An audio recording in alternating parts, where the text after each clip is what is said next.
Welcome on into the Fantasy Football Forge Week 14 quarterback and tight end rankings. If you missed them, the running back, wide receiver rankings already done. Running back rankings came out last night. Wide receiver rankings earlier on in the day yesterday. So go check out those videos if you wish, or you can always just find all of the rankings up on the website, www.theFFForge.com. Don't mind the fact that things might be labeled as Week 13 or anything like that. The rankings themselves are all updated to Week 14. Just having some technical issues with updating the site, but I'll get that fixed sooner or later.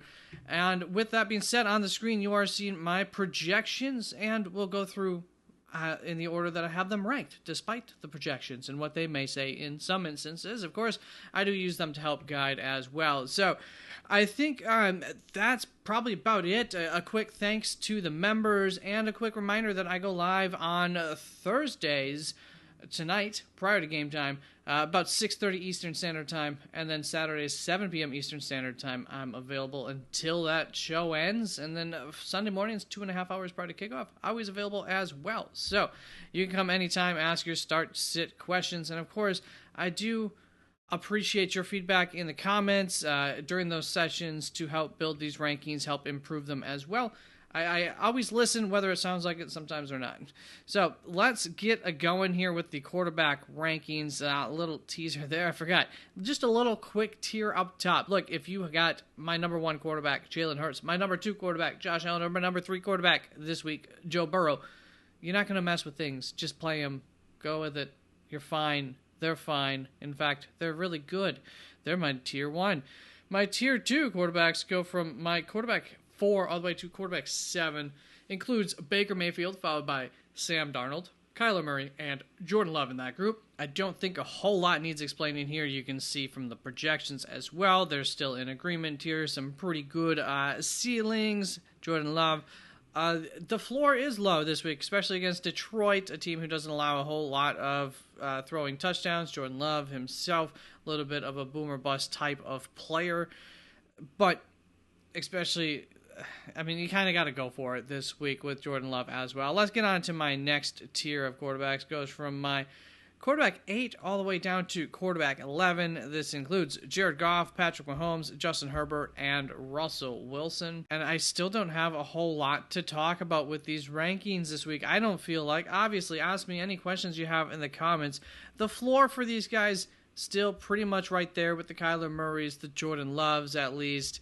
But the ceilings are a little bit lower based on what these guys have done throughout the entirety of the season, and that's the concern. Justin Herbert, somebody who's really looking good this week. Projections could be at the top of this tier based on these projections, but still have him a little bit below. Patrick Mahomes, I think if Justin Herbert has a big week, then Patrick Mahomes should also be having a big week on the opposite side, or a decent big week. I think Kansas City wins through the air in this game.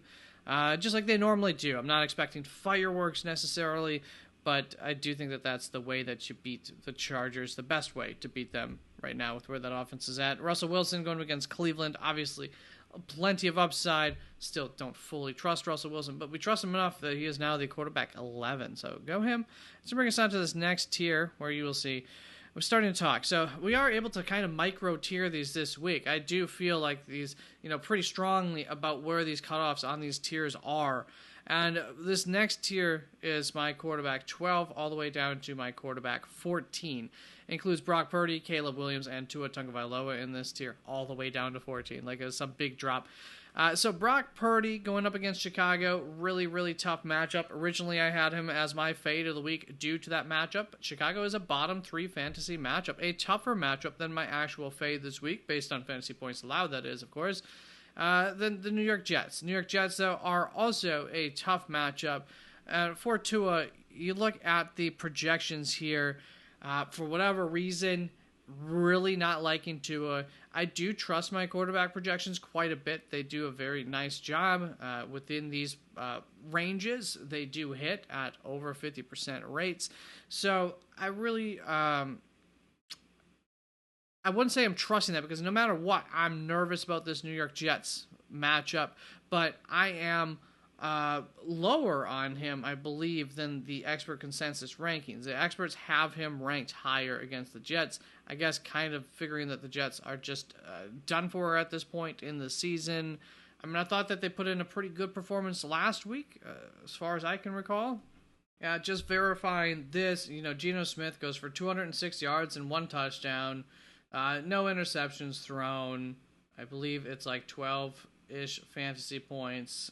Not a massive day for him. For most scoring formats, like 12-ish fantasy points. So, yeah, I mean, I'm just not overly excited about Tua.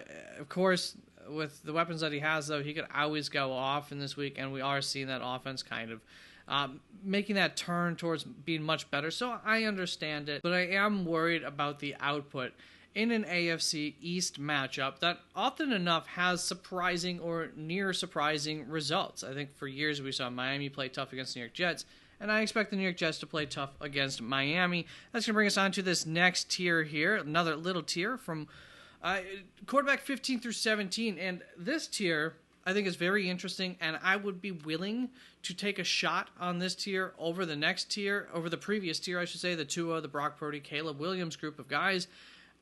If you're feeling up to it, up to the challenge here, I call this the Chaos Crew.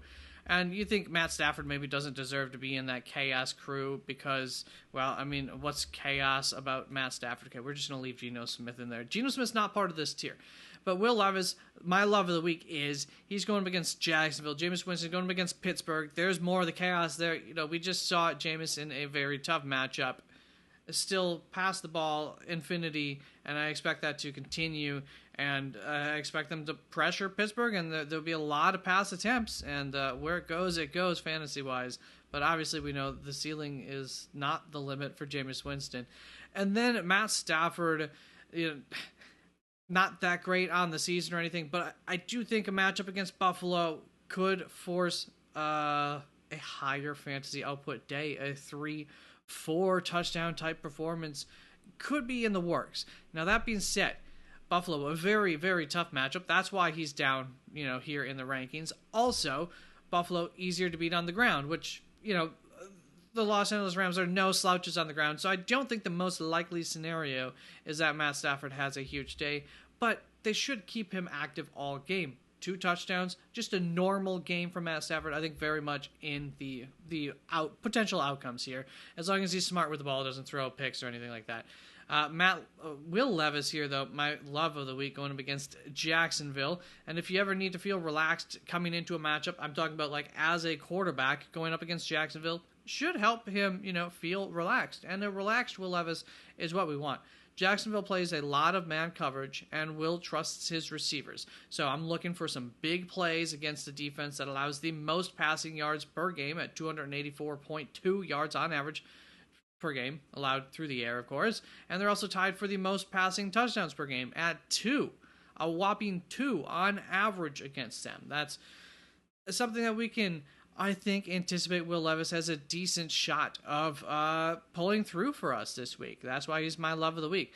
And one little advantage that should work in favor of Will Levis this week against Jacksonville is his ability to run the ball. When a team plays a lot of man coverage, the guys in man coverage turn their backs to the quarterback. And while their backs are turned to the quarterback, that gives the quarterback all the more time to get upfield when he's scrambling, rushing on purpose, whatever the case. When he gets out of the pocket and he's using his feet to gain yardage, it makes it a lot easier to get even more yardage against man coverage.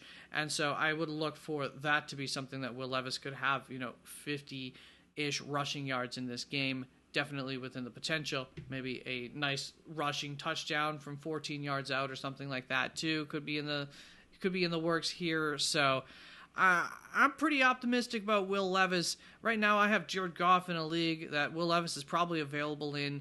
I think I'm going to ride with Jared Goff, but I tell you, the ceiling for Will Levis, as I talk about it, sure sounds enticing. That's going to bring us on to this next tier, and we're just about towards the end of the quarterbacks here with this tier. My quarterbacks 18 through 23, I think, are generally fine. Most specifically, Geno Smith, Derek Carr, Aiden O'Connell, Kirk Cousins, my first 4 quarterbacks in this tier, going up against Arizona, New York Giants, Tampa Bay, and Minnesota, respectively. I think all have some decent upside, just kind of a continuation of this 12 through 14 tier, but based on what they've done so far this season, didn't quite make it up there with their ceilings. You can see in the projections some of that working out there, but still solid plays, I think. And then we get into a little less solid plays, but the potential's there for Cooper Rush against Cincinnati. I should have included that. That's another great matchup for Cooper Rush. So actually the first 5 players, my bad. And then it's Aaron Rodgers makes it into this tier. But, I don't know. I don't know what Miami's defense has been sneaky really good against the pass, and so I am concerned about it, but I'm not as concerned about that as I am for Bryce Young going up against probably the best defense currently in football against the pass in Philadelphia. Could really make it for a rough day for Bryce Young. I'm just looking at my note this week. I said I ain't touching Bryce with a 10-foot pole. Unfortunately, finds himself in the final tier this week, despite some really good progression in recent weeks.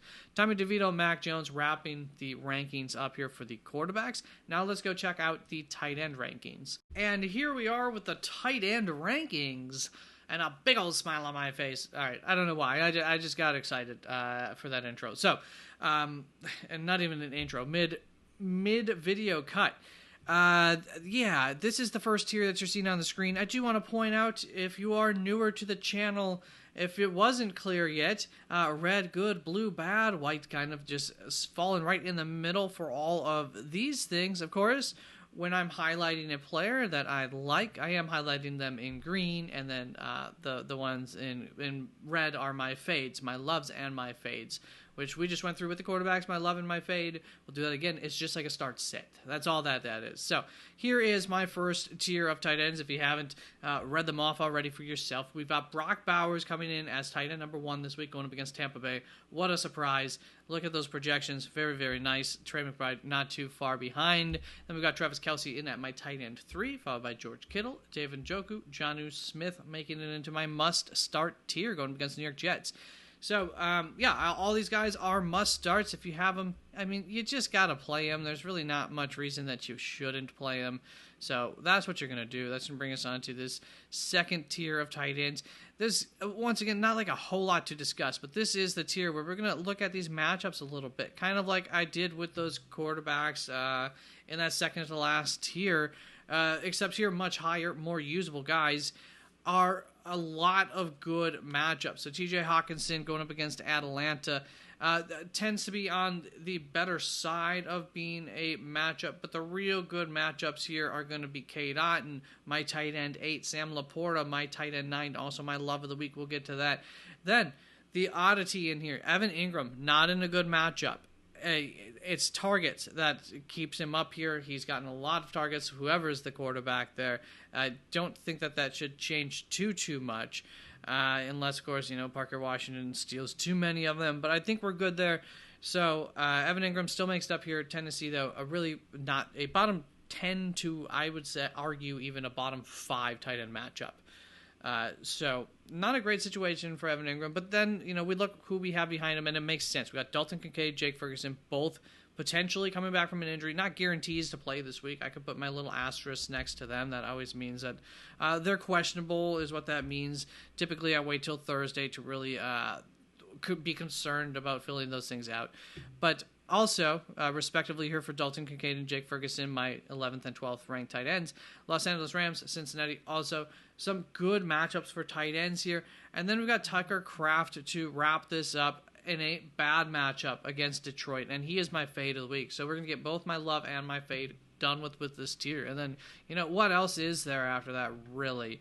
So there are some tight ends that you might have to rely on after that this week. So we'll get to those. But my love of the week, Sam Laporta. I'm actually not sold that he is completely back, and that's because he's just riding the line here with 3 weeks in a row with more targets than he had been getting previously on the season for the most part.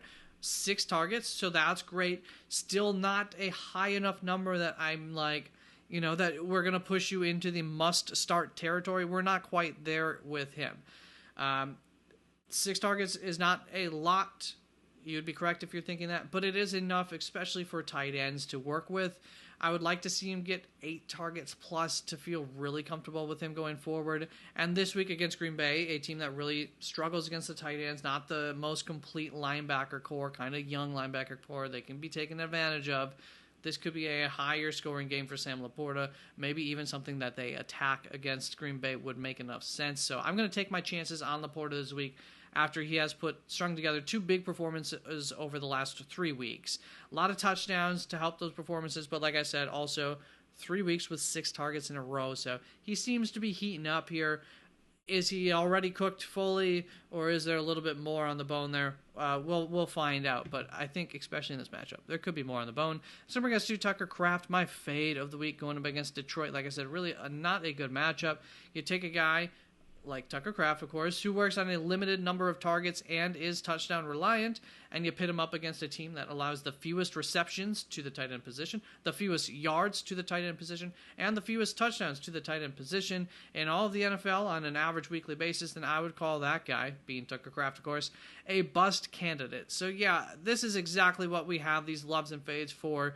Tucker Kraft, a bust candidate. Sam Laporta, a boom candidate, ultimately. But especially the bust candidate on Tucker Kraft. You can see it here in the projections. It's always there, but it's especially there against Detroit, who just, the matchup's not fantastic. That will bring us on to our second to final tier here. We could get some usage out of this tier. Kyle Pitts is a guy who I almost could have put in his own tier, or I could have put him at the end of the tier before this. On the surface, Minnesota appears to be a bad tight end matchup, on the bad side, less than average at least, and they've done well to limit tight ends. But the potential is there. Teams do target their tight ends against this high-pressure defense quite often.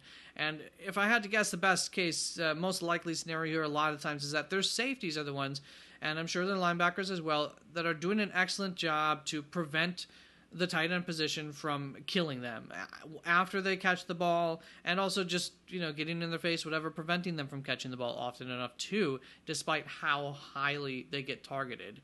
Still though, that's a pressure release valve that quarterbacks have against this high pressure Minnesota offense that they can dump the ball off to. And so the potential is there for Kyle Pitts as, once again, this kind of safety valve, especially you think after a week where, first of all, Minnesota, has a lot of interceptions, and then you got a guy like Kirk Cousins who just threw a lot of picks.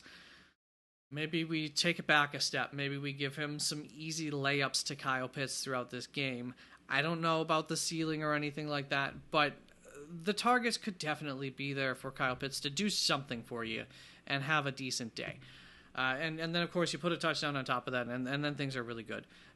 Rest of this tier, my tight ends 15 through 17 are Will Dissly, Pat Freiermuth, Cole Kmet, all usable options, some good matchups in here.